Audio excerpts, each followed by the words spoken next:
Good evening, ladies and gentlemen. Tonight, I have a special treat for you. For all you bootlicking niggas out there, we're going to talk about the Black Boule. The Black Boule. You've heard it. You've seen your stars. You've seen your political figures. You've seen those people who are in positions of power. The Black Boule. And the question that you have, are they an extension of the skulls and bones? That is the question that you have. Are they an extension of the skulls? Let's get right into it, ladies and gentlemen. Let's talk about these black bourgeoisies. We understand that their organization came out of the Sigma Pi Phi un-Greek letter fraternity, even though they are highly affiliated. It is the first successful and oldest Black Greek letter organization. Sigma Pi Phi was founded in Philadelphia, Pennsylvania on May 15, 1904. The fraternity quickly established chapters referred to as the members of the Boule in Chicago, Illinois, and then Baltimore, Maryland. The founders included 2 doctors and a dentist and a pharmacist. The pharmacist we'll get on because this guy was the founder of the Black Boule, also known as Sigma Pi Phi. When Sigma Pi Phi was founded, Black professionals were not offered participation in the professional and cultural association organized by the white community. They were not offered, no matter what prestigious college, what prestigious university, what education, what field, they were not invited into the cultural organizations of the white community. Sigma Pi Phi. Sigma Pi Phi has over 5,000 members and 139 chapters throughout the United States, England, and the Bahamas. So to all them bootlicking Boule members out there, and also the UK. Now let me give a disclosure. Let me get a disclaimer. Just because you, as a Black person, is part of one of the Greek letter fraternities does not mean you are Boule. So no disrespect to those brothers and sisters. But Boule members are handpicked. This is not about selection. This is not about a vote. You are invited to the Boule by invite only. Founders of the Black Boule all graduated from top universities, were top of their class, but was never invited to join any of the white fraternities. This is about power. They were trying to build familiar ground so they could obtain some of that power, some of that white power. You're asking, were they trying to be like whites? I don't think so. Not originally. They did it to have common ground and establish the establishment that showed greatness, intellectuals, which bridged the communication gap for a step into the higher room of power. But today, it has metamorphosized. Oh yeah, it has metamorphosized to much, much more. If you ever been around, not just Black people, but those that are in those institutions, those sororities, those fraternities, and you're not automatically feel like an outcast. You ever been around people like that where you automatically feel like an outcast? You feel powerless. You can feel the energy in the room is against you. The energy in the room is though they have power in their own right. Some Black frats and sorts are known to be divas, snooties, and those alpha type females. And then the frats, they break it off mostly in 2 parts: businessmen and athletes. The question is, how did all of this start? With Henry M. Minton, a pharmacist, Now, when this brother first started out, very intelligent brother, it brings me back to one point. Why are we so eager to mimic? Why are we so eager to mirror? Why are we so eager to be part of white organizations? Was Henry bitter? Was Henry resentful? Nobody really knows, but he started off to make his own fraternity, his own institution where only elite Black people could join. And in that group, these gentlemen, Eugene Henson, Robert J. Abel, all of these are medical doctors. Arnold B. Jackson, Edwin C.J.T. Howard, Richard J. Warwick Jr. Now, he was a doctor of dental surgery. And then we have Eugene T. Henson, the Henson brothers. What you need to understand is membership in the Sigma Pi Phi is highly exclusive. Number only about 5,000 that most of us may know, some of them. The organization is once again known as the Boule, which means a council of noblemen that may also mean the advisors to the king. There's rumor that they are a division of the Skulls and Bones. Founded as an organization for professionals, Sigma Pi Phi never established college chapters and eliminated undergraduate relationships with college. But a lot of their members, as members of the Sigma Pi Phi, they have members of the Alpha Phi Alpha. While people you know of like Arthur Ashe, he's a member of Kappa Alpha Psi. Vernon Jordan and L. Douglas Wilder are members of Omega Psi Phi. They were all part of the Black Boule. But now that we speak about Boule, what do we think of? We think of buck dancing. We think of tuning it up for Zaddy. We think of coon. We think of sellout. We think of old school Negro. We think of those TBAs, those traditional Black Americans, not those foundational Black Americans, those traditional ones that would do anything for massa, right? That's who we think about. But who really knows that these brothers were like that? We don't know. We just know that you had to be prestigious, a professional, and or an athlete on a very high level. James Wanda Johnson is a member of Phi Beta Sigma, as is a civil rights leader and member of Congress, John Lewis. Yes, the late John Lewis. University of Massachusetts Boston Chancellor, Dr. J. Keith Motley, Joseph Williams are members of the Iota Phi Theta. Members of Sigma Pi Phi have provided leadership and service during the Great Depression, World War I, World War II, the Great Recession, and addressed social issues such as urban housing. That's what we call Black housing. That's what we call projects. That's what we call the ghettos, and other economic, cultural, and political issues affecting people of African descent. You don't know the Boule like I know the Boule. Members of Pi,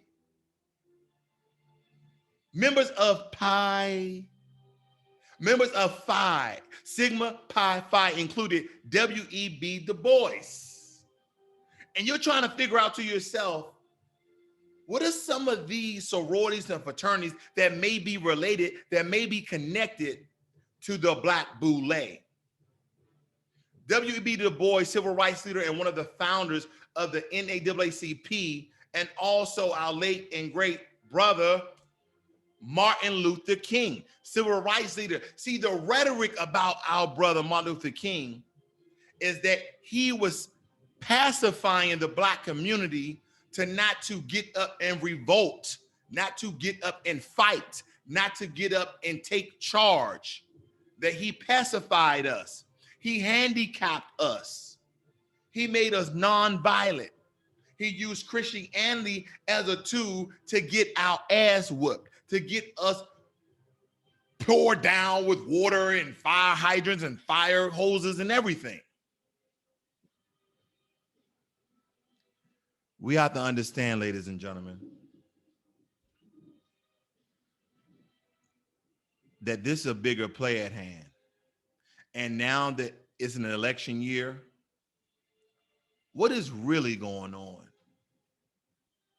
We need to understand that President Kwasi Mfume, the congressman out of Maryland, Ralph Bunchy, United Nations ambassador, Andrew Young, civil rights leader, and a mayor of Atlanta, Menard Jackson, a mayor of Atlanta, Douglas Wilder, a governor of Virginia, Kenneth Chauncey, a CEO of American Express, Bobby Scott, CEO of Simpson Sr., Ken Blackwell, Eric Holder, who was a United States Attorney General, Ron Brown, Vernon Jordan, Arthur Ashe, Mel Watt, and John Baxter Taylor, who was the first African-American to win an Olympic gold medal. Numerous of other American leaders are among the men who have adopted the fraternity's purpose of creating a forum, creating a group, an entourage where they could pursue social and intellectual activities in the company of peers. Sigma Pi Phi is open to members of all races today, but it wasn't back then because nobody wanted to be a part of an all-black group or a group that was started by a black man.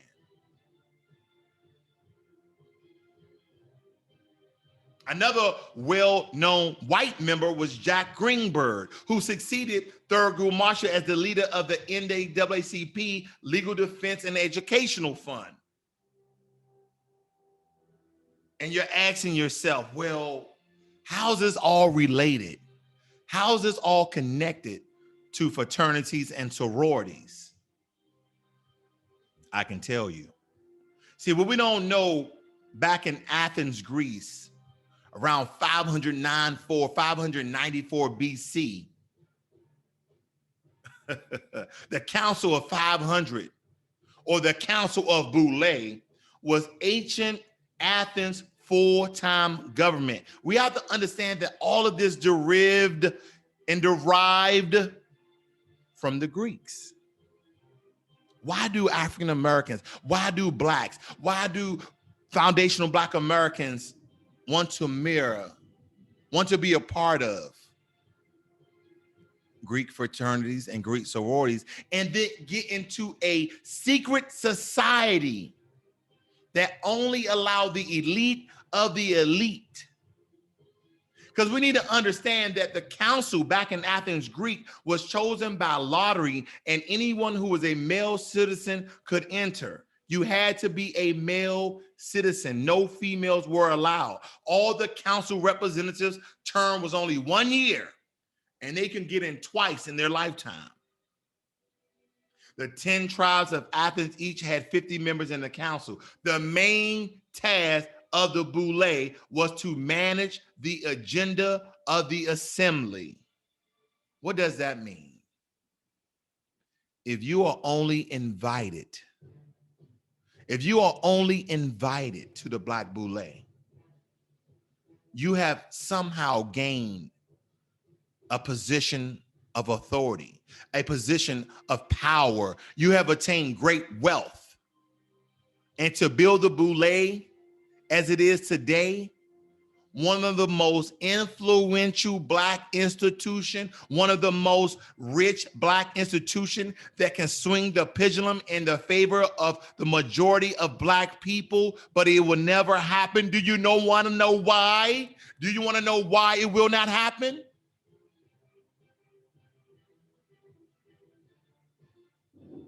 Because they will not like to share power and wealth with you, a foundational black American, a person who has been struggling.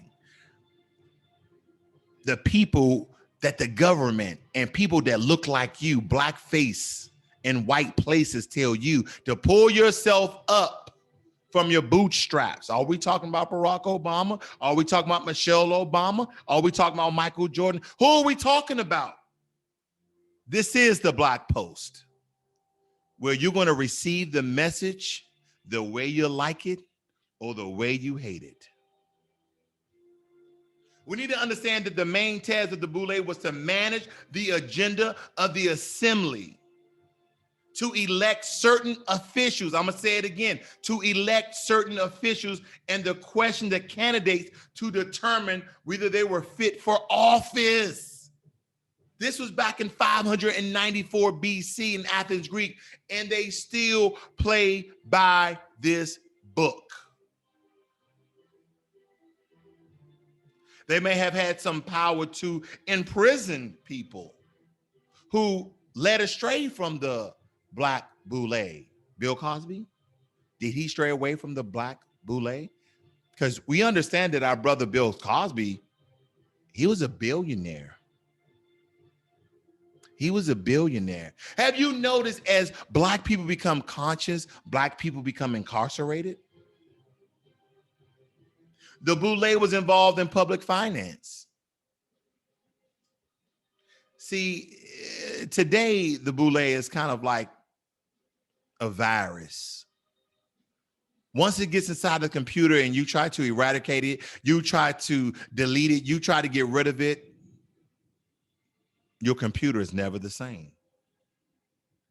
And what we need to understand is that no women were allowed in the Boule until 1991, with the admission of German Chancellor and leader of the Christian Democratic Union, Angela Merkel. Who do we have here? Prince Hall Freemasons. Sigma Pi Phi, the start of the Black Boule. Alpha Phi Alpha. They were incorporated, collegiate, and Greek lettered. That's what you need to understand. When they first started off, they was not collegiate because they want to disassociate themselves from it. But when Alpha Phi Alpha came on the scene and started doing Black fraternities, who are some people who are part of Alpha Phi Alpha that are very popular, who they're also known to be Boule? Roland Martin, are we talking about him? Hell yeah. Kappa Alpha Psi, was that Arthur Ashe? Omega Psi Phi, are they Black Boule? Are they affiliated? You're damn right. But does that mean that every single Black person, every single person who is a part of these fraternities, sororities are Boule? No, it does not mean that. But some are rumored to believe that these sororities and fraternities are divisions, are segments, are parts of Sigma Pi Phi, which solely started the Black Boule. And some will believe that they're actually part of the Skulls and Bones. Who are some prominent members of the Skulls and Bones? George H. Bush, George W. Bush. Phi Beta Sigma, Wine Phi Psi, and they have Groove, Phi Groove. Unbelievable. What are we talking about here? What does this mean to you? If you didn't know who he was, this is W.E.B. Du Bois. And we need to understand that, however, Sigma Pi Phi has historically had a congenial relationship with college, with Black Greek letter organizations, as many members of Sigma Pi Phi are members of both. Sigma Pi Phi founder, who we learned about earlier, Henry McKee Minton and Martin Luther King Jr. are both members of Alpha Phi Alpha. And right now, members of Sigma Pi Phi also include W.E.B. Du Bois. W.E.B. Du Bois.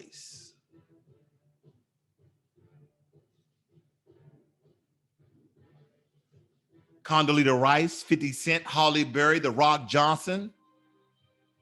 But supposedly The Rock Johnson is no longer part of the Black Boule because someone supposedly have asked him to do some sort of sexual homophobic favors, but he declined, so they booted his ass. Jermaine Dupri, Michael Jordan, Lil Wayne, Roland Martin, Elijah Cummings, Kwame Mfume. These are people of great power, wealth, and influence. Now, supposedly, there's rumor that the whole Illuminati thing, and people say the Illuminati are enlightened scientists and blah, blah, blah, that the Illuminati is also associated with the Boule. But we're talking about possible members of the Black Boule. What they're trying to do here, ladies and gentlemen, is tell us that these people of great power and influence is keeping Black people down, that the music that they portray have kept us blind, stupid, and dumb. And as Jay-Z becomes more conscious,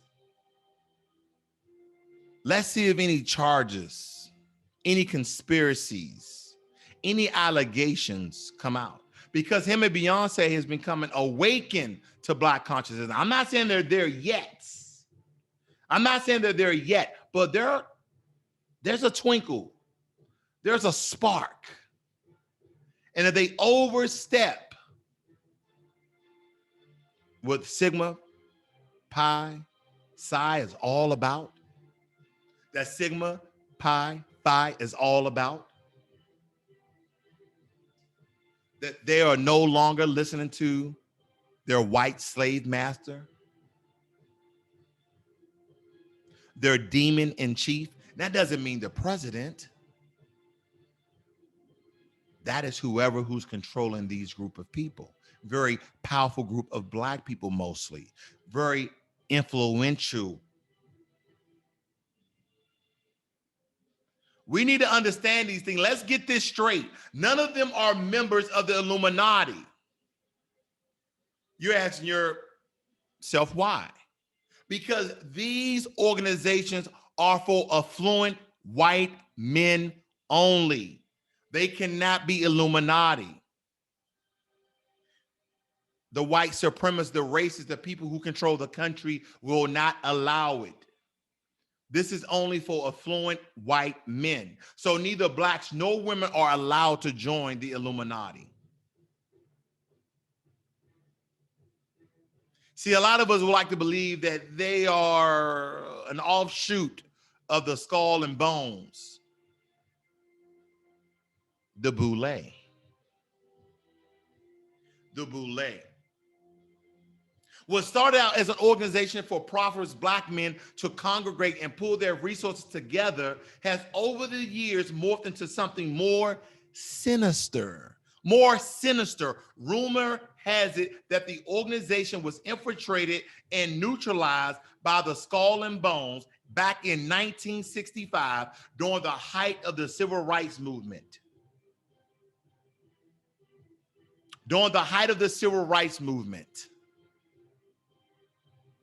When did Martin Luther King die? Was it 1968? When did he get assassinated?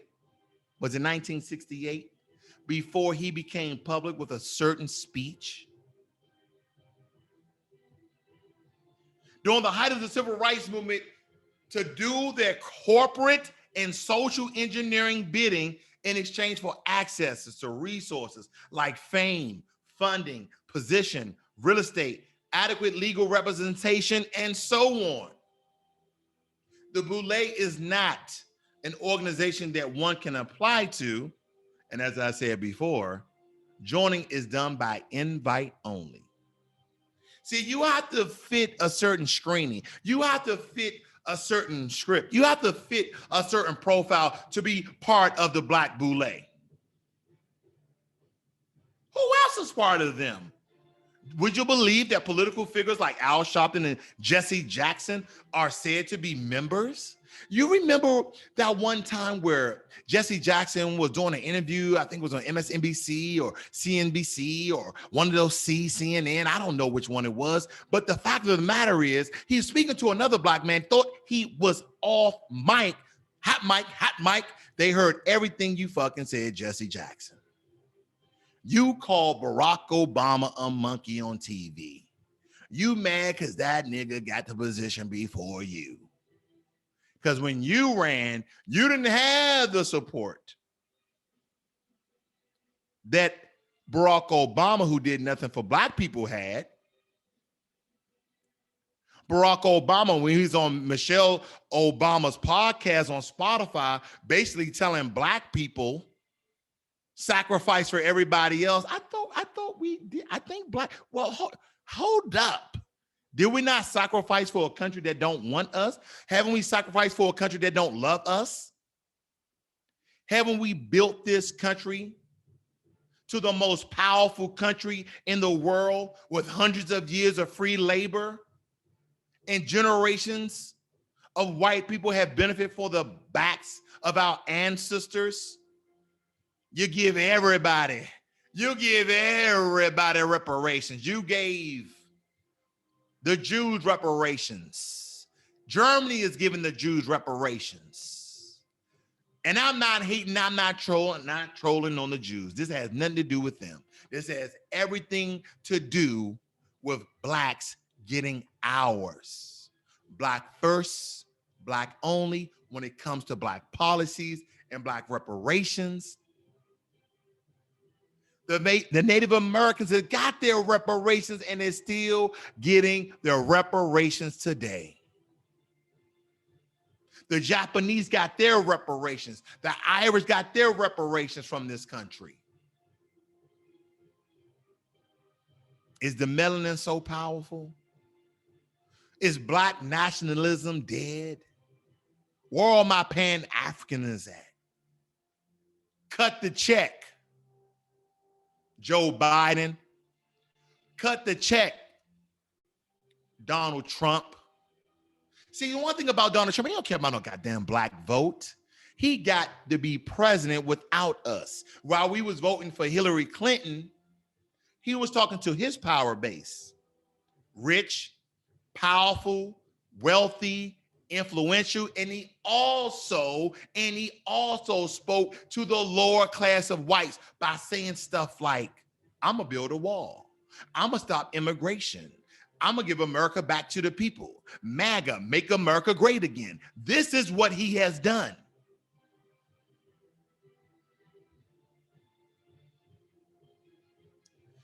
What we need to understand is how these two operate in the favor of Boule. We're talking about Sharpton and Jesse Jackson. A big business is whenever an incident happens with a person of color, I hate that term, with black people, is the victim of a white person, white supremacy, hate crime, race soldiers, you know it.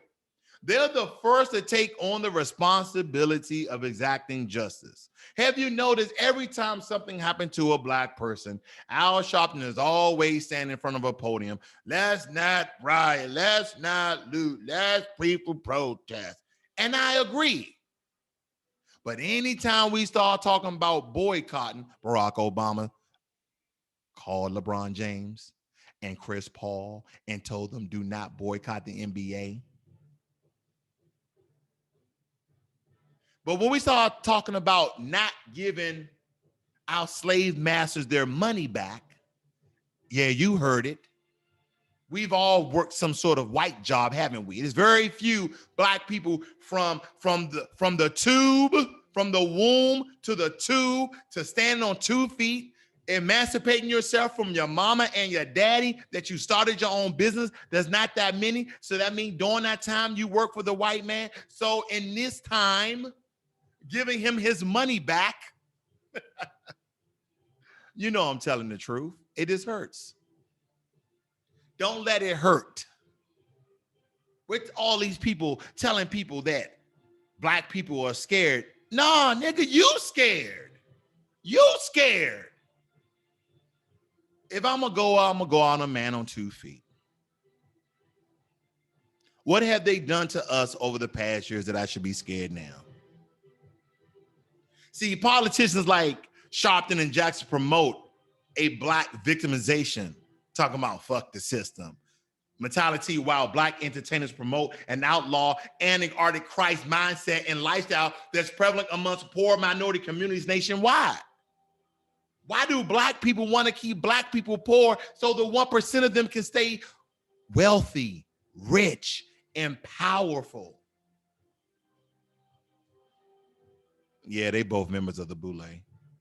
And both parties create an antisocial behavior with no sense of accountability, which influence criminal behavior, thus filling up the prison industry. How do you protect what you already have? You decrease the number. Mass incarceration, 1994. Thank you, Joe Biden. Truancy law in California. Thank you, Kamala Harris. We appreciate that. Prosecuting all our Black brothers and sisters. Now you want to be vice president? Now you want to claim you Black because you went through a HBCU? Nah, bed wench. I don't care where you went.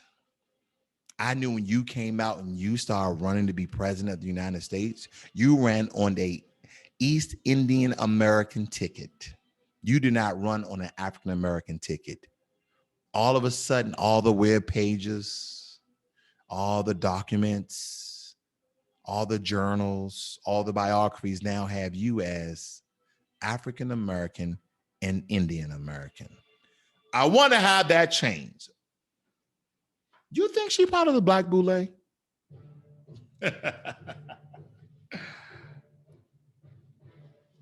Let me tell you something, family. If you don't believe that Main Street rappers are part of this, they are. I'm not saying all of them, but Main Street rappers also dictate what alcoholic beverage you drink. You know what I'm talking about. You got Jay-Z promoting alcohol. You got 50 Cent promoting alcohol. You got Puffy promoting alcohol. You got Rick Ross promoting alcohol. They also tell you what car to buy, what fashion brand to buy, making many of these corporations billions and trillions of dollars in change for what? Endorsements. And what is endorsement in layman's terms? We call that money. What we need to understand is, simply put, they seduce their own people. They seduce us, then lead us to the slaughterhouse.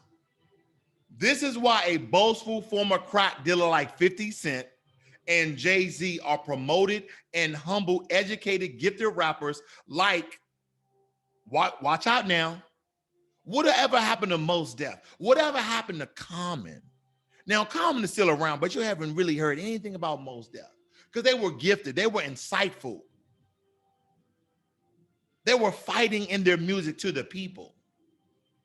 See, we need to understand that the recent explosion of Black entertainers using secret society, that's again, Black entertainers using secret society symbols and hand signs. This is when all the rhetoric was Tupac, Jay-Z, all these people part of the Illuminati. I don't know.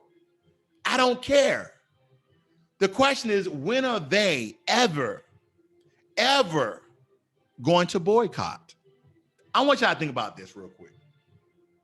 What if all Black people in position of power and all Black people with influence and money boycotted and influence other people to boycott until, who cares what party? The Republicans, the Democrats, the Independents, the conservatives, the liberals, the gays, the straight, who cares?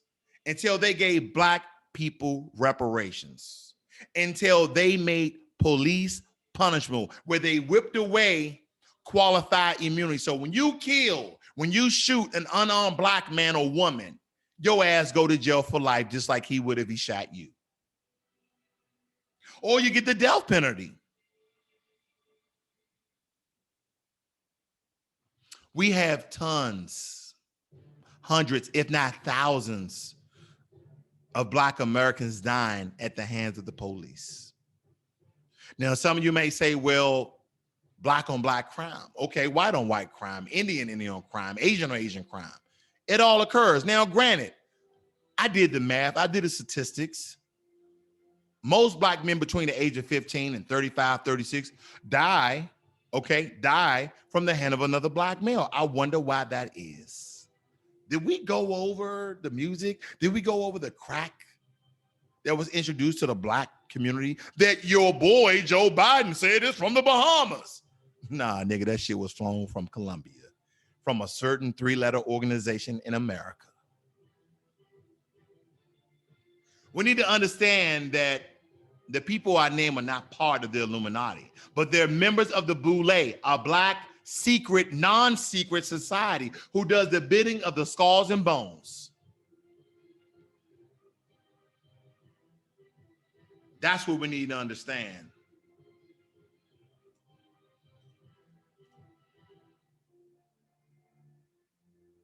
Yes, sir. That is what we need to understand. Pinckney Benton Stewart. Pinchback was an American publisher and politician, a Union Army officer, and the first black to become governor of the United States of Louisiana. He was the first governor. What about Joseph Hayne Rainey? Was an American politician. He was the first black person to serve in the United States House of Representatives and the second black person to serve in the United States Congress. His service included time as the presiding officer of the House of Representatives. Hemron Rhodes Reveals was a Republican U.S. Senator, minister in the African Methodist Episcopalian Church, and a college administrator. He became the first African-American to serve in the U.S. Congress when he was elected to the United States Senate as a Republican to represent Mississippi during the Reconstruction era. See, they don't want to show you some of the most powerful Skulls and Bones members, because we're talking about Skulls and Bones. We're talking about the Black Boule. Now, all this can be fictitious, and you can take it how you want. But I want you to listen to some very popular people who know their shit. Tariq Nasheed, Jason Black, Philip Scott. Philip Scott has a channel, African Diaspora. Jason Black has a channel, The Black Authority. Tariq Nasheed has Tariq Radio. And Dr. Boyce Watkins. If you don't believe this to be true, then do your own research. Now, we were talking about the speech that Martin Luther King was going to release public to everybody. He was talking about, I've been to the mountaintop. Can I read a little bit for that to you? Now, I can't do it justice like Martin Luther King could do it justice, but he said the issue is injustice. The issue is the refusal of Memphis to be fair and honest in its dealings with the public servants who happen to be sanitation workers. This is not exact, this is paraphrasing. But I want to bring this into context so you understand why a lot of people believe that he was actually killed. He warned the protesters not to engage in violence, lest the issue of injustice be ignored because of the focus of the violence. King argued that peaceful demonstrations were the best course of action, the only way to guarantee that the demand would be heard and answered. That brings me to a certain figure, a certain mental unstable figure, we say, Kanye West. Kanye West said that slavery was a choice.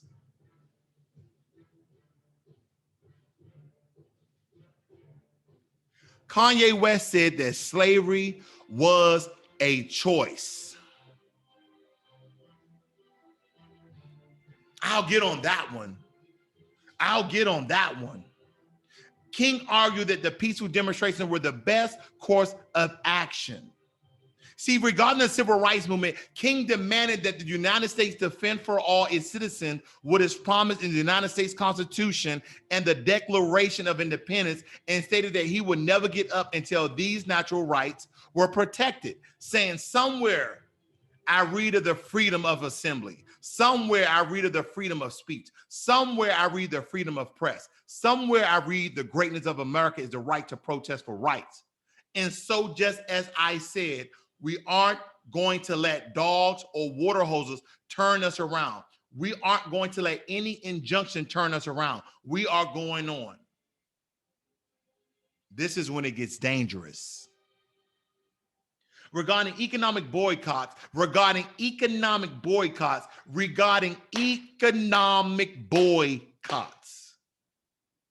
King advocated boycotting white goods as a means of nonviolent protest. King advocated boycotting white goods as a means of nonviolent protests. Do you understand that America today depends on the black dollar to be wealthy off the backs of black people once again at $1.3 trillion a year? He said that the individual Negro is poor, but together they are an economic powerhouse, and they should use the power to stop support for racist group and instead empower, don't do it, Martin Luther King. They're going to kill you, brother. To empower black businesses. Do not support your own. See, that's why you guys need to go ahead and visit Black-owned market. Bomb. You need to look for Black-owned business to support your own. You're going to support white establishment because somehow we don't have a black business everywhere. Grocery stores, dental's office, clinics. We don't own these things. So you're going to support white business anywhere. But what if you can get some of your products, 5% of your products from a Black-owned business? If you're a lady and you love to get your hair done, what about going online looking for a black distributor of hair products and hair weave if that's your thing? They have them in Atlanta. You can order online, sisters.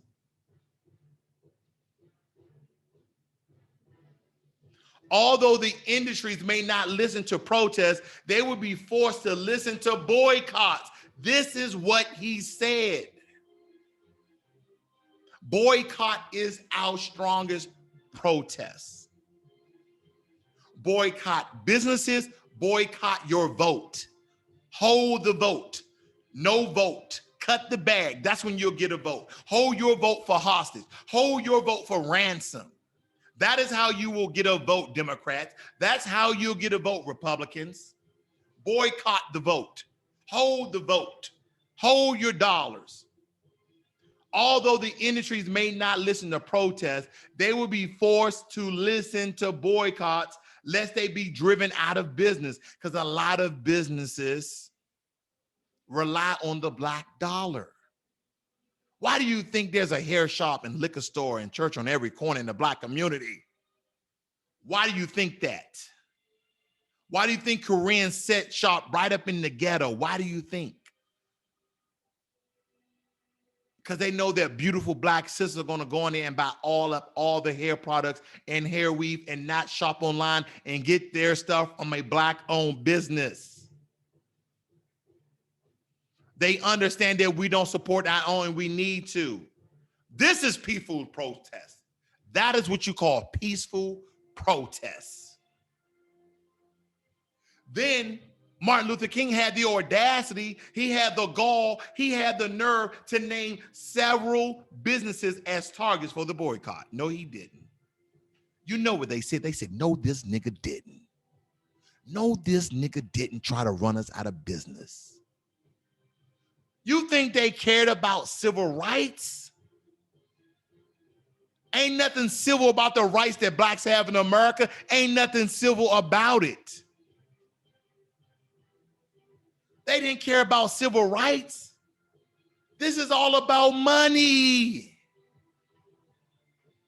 He told them, go out and tell your neighbors not to buy Coca-Cola, not to buy the seal test milk.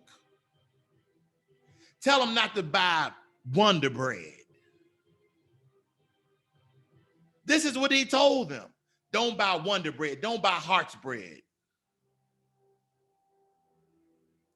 This is what he told them. See, toward the end of the speech, King refers to the threats against his life and used language that prophetically impeded his death. But see what he did? He reaffirmed that he was not afraid to die because he understood. He understood that by saying such powerful words, that his life will be at stake. He knew that he was at the end of his days. He knew that his demise was near. Well, I don't know what will happen now. We got some difficult days ahead, but it really doesn't matter with me now because I've been to the mountaintop. I'm going to say it again. Well, I don't know what will happen now. We got some difficult days ahead, but it really doesn't matter with me now because I've been to the mountaintop. And I don't mind like anybody. I would like to live a long life. Longevity has its place, but I'm not concerned about that now. I just want to do God's will as he allows me to go up to the mountain. And I looked over and I seen the promised land. I may not get there with you, but I want you to know tonight that we as a people will get to the promised land. So I'm happy tonight. I'm not worried about anything. I'm not fearing any man. My eyes have seen the glory of the coming of the Lord. What we need to understand, ladies and gentlemen, is that Black power is fictional. Black power is fictional. You want to know why? Black power is fictional because blacks with power will never allow you and I to have it. They will not share it.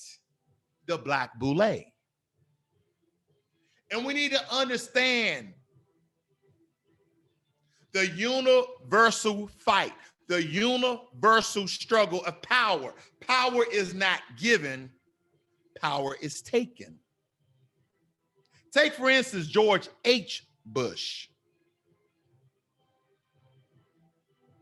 George H. Bush. See, him and his son, George W. Bush, was both U.S. American presidents. And supposedly it is rumored that they have ties to the Nazi regime, that they took money from the Skull and Bones fraternity, that's what I'm gonna call it, and secret society, to be financiers, to be financing the Nazi regime. You know who these people are. You know who these people are. And we talk about the Obamas. Oh, I know I'm hurting somebody's feeling tonight. Michelle Obama and Barack Obama. We understand that the first thing you see in the middle here is the picture of the Skull and Bones, and right beneath that is Sigma Pi Phi. Tell me how these pictures look with Michelle Obama sitting close to her zaddy. Every time they're together, they're always intimate. See, it's rumored that the Skull and Bones worship the devil as well as did homosexual acts, which I don't care about. I don't care who they worship. I don't care what sexual preference they are. But shouldn't we know who our leaders are? Shouldn't we know that the so-called first Black president and the first Black lady did absolutely nothing for black people. And now that they're out of office and doing podcasts, they're still telling black people to sacrifice for everybody else. I'm tired of the people of color. I'm tired of the word urban. I'm tired of the word minorities. This is black first. This is black only. Cut the check or no vote. Hold the vote. Hold the vote for ransom. Boycott the vote. I'm not going to buck dance with anybody on this channel. I'm not going to buy in and I'm not going to sell out. What I'm going to do is give you the message. That is what I am going to do. So the question is, ladies and gentlemen, was the so-called first black president, was he part of a division of the Skull and Bones? But which only affluent white men can join. Then the second question then is, if he couldn't be Skull and Bones, he is definitely, unapologetically part of the Sigma Pi Phi, which is also known as the Black Boule. So before you judge this video, before you judge my words, I want you to ask yourself one thing. What did the first black president, so-called, and the first black first lady do for black people, specifically to help us? Oh, Obamacare, affordable health care plan. No, that helped everybody else out too. I want you to do your research about the 12 million he gave to the Jews, the 1 million acres of land he gave to a tribe in Utah. I really want you to think about, I wasted my vote too.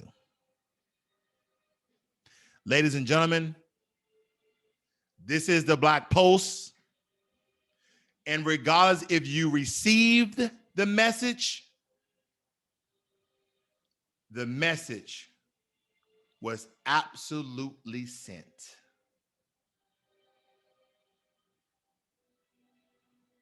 You have a great night or a great day.